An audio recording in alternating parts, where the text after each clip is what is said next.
Hello guys! Welcome back to my YouTube again. This is Lawson Vlog. Nandito po tayo sa bahay ng ating friend, ang ating maring na si Ruth. So, nandito tayo sa kanyang backyard ngayon.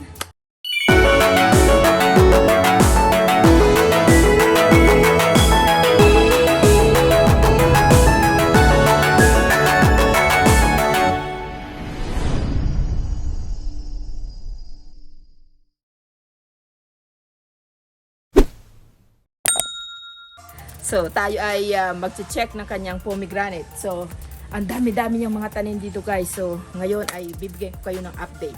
Kung matatandaan nyo, last time, I did some video in her backyard over here. So, this time, I will give you an update kung ano naman mga meron siya dito. Kasi talagang ina-admire ko itong backyard na to guys. Dami-daming mga halaman dito, mga Philippine fruit, mga kung ano-ano, dami-dami niyang mga tanim dito na mga makikita mo sa Philippines. So, yep, antabayanan! A few moments later. So, ayan oh, ang dami niyang mga grapefruit. Oh, ayan, ang daming bunga. My God! Pomegranate. Ay, pomegranate pala. Oh my God! Tapos ang Uy, yung ate. ito naman yung oranges. Pag orange ba, hinog na yan? Hindi naman.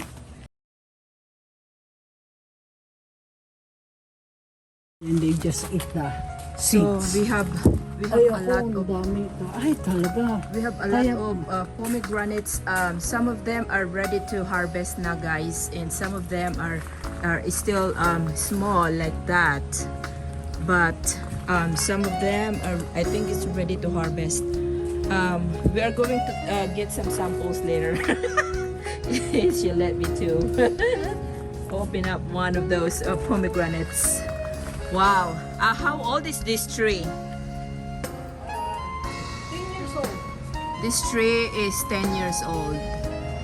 So, yep, dito sa Arizona. Oy, maring at saka ito Oh, galing din ito sa yun probinsya. guys. Oh. 4 o'clock. Ha? 4 o'clock na ano. I remember this. Perennial yan. Bigyan din kita ng seeds.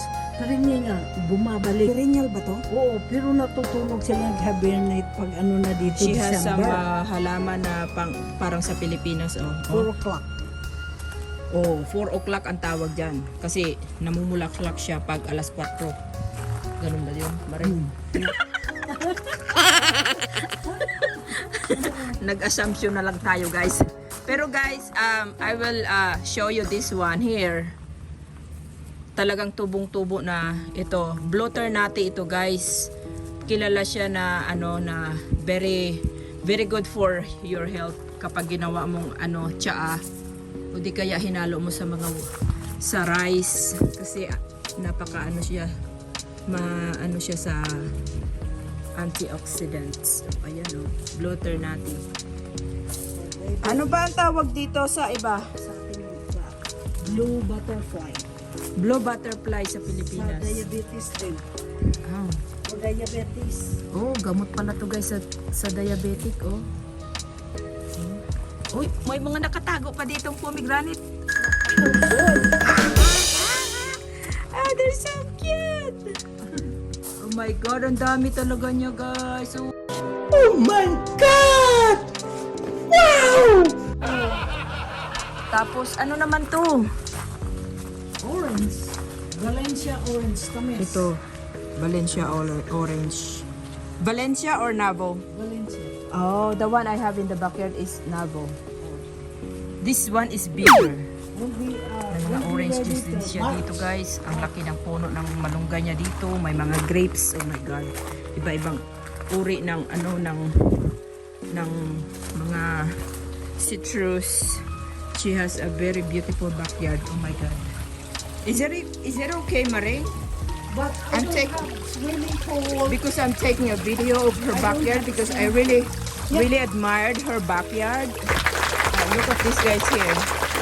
The Mama Mary koi pond. She has a koi pond that's swimming around. Hi guys! I'm here! Let's go! Oh my God.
Surprise! Biyaya. Ayun. Ayos. Wow. Yung okra mo, oh. Ang tagal mag-ano. Yeah, Na. ang ganda niya. Ganda. Sabi ko, yung malalaki, bigay ko sa iyo. At saka meron pa ako doon sa ano ha, sa refrigerator. Meron ka pa sa refrigerator. Oo. Huwag marami, ti. Kumuha ako kasi ano, Huwag maraming. ang picture yan. Ito guys, ang iba kinakain na ng ano, mga birds. Ayan oh. Pinuputakti na nila. Kaya kailangan makipag-agawan ka rin, makipag-unahan ka sa mga birds. Probably the one in the higher, that's the one that they get, ha? Yung na mga nasa taas pa. Oo. Pero nagwagay na kasi sila eh. Nag-down na sila. Oo, yan. Sa sobrang sigurong ano, Gawin bigat. ko ito sa landscaper ko.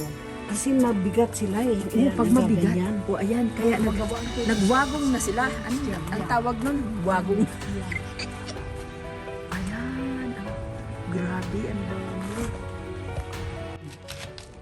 O ayan na guys, oh. Oh. How is it? Matamis. Oh! Oh yeah. Diba? Ganyan yung ano nila. But maybe next month or in November, pulang-pula na sila. Bakit? Kailan ba mapula? Mas matamis kung pulang-pula. Ah. Yeah. Ito guys, oh.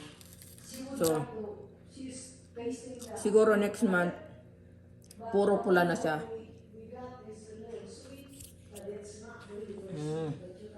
So, we're here inside the house now guys, kasi we are going to have a dinner now. So, itong aking friend, nagluto talaga siya ng dami. 4 lang kami. She cook a lot. Even though we're only 4 people. Thank you guys! Tilapia, isda, Oh my goodness, look at may all this. salad, may paksiw na cod, may ano, That's the cod, Mr. Herman. may smoked na cod, isda, Oh my goodness. stir fry mushroom, and potato salad that Chuck made. So, yeah, we're gonna have some good eating. Look at that. So, yun na nga guys, ang ating mini tour dito sa backyard ng ating friend dito sa Arizona na nag-check tayo. So, tapos na kami kumain. Nandito na naman ako sa backyard ngayon. At ating pong ini-enjoy ulit yung backyard. At medyo maulan-ulan ngayon, kaya medyo cooler. So, yeah. So, pasensya na kayo sa aking itsura kasi medyo haggard na tayo ngayon. Pero, kailan yan? Natapos lang natin kumain. Yeah, so yan po ang ating tour dito sa backyard ng ating friend. Sa mga hindi po nagsusubscribe sa aking YouTube channel, Chris Lawson Vlog, paki-subscribe po at don't forget to hit the button, ang bell button para updated kayo sa mga susunod ko pa pong mga video. So yeah, thank you guys and God bless sa ating lahat and sa susunod na mga vlogs ulit guys. Hanggang sa muli, bye-bye muna.